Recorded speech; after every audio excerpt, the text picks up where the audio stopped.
Meyvəsin, odum sənsiz qaldım, gözüm sənsiz qaldım.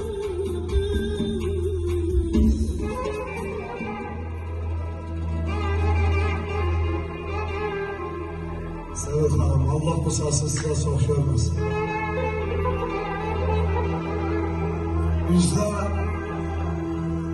Üstə Elobanın şənliyi oldum. İçimdə ağladım öz dərdlərimlə. Bir, iki olsaydı, bəlkə çəkərdim. Yoruldum bu yolda 100 dərdlərimlə. Kənardan baxanlar apardı həsad. Halal çörək yedim, etmədim qələt. Kimi varlı dedi, kimisi xoşbəxt, biruzə verdiyim az dərdlərimlə. Dərtaxtamı bir boşalar məzədir. Mənim dərdim çox dərdlərdən təzədir. Tək özüm bilirəm, dağa bənzədi, duman sən yarışdı boz dərdlərimlə.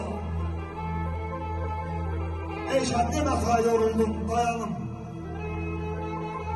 Bilməzdim bu boyda alışım, yanım. Həm dedim bəlkə məhəbbətdə sınayım. Gizlənpaş oynadı qız dərdlərimlə. Üzdə Elobanın şənliyi oldum ama İçimdə ağladım öz dərdlərimlə. İçimdə ağladım öz dərdlərimlə. Allah heç kimə dərd verməsin. Sağ olun, Allah.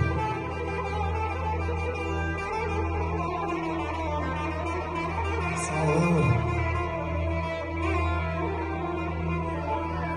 Sıcayətəm Şamda mənim çırağa, sıcayətəm Şamda mənim çırağa, özün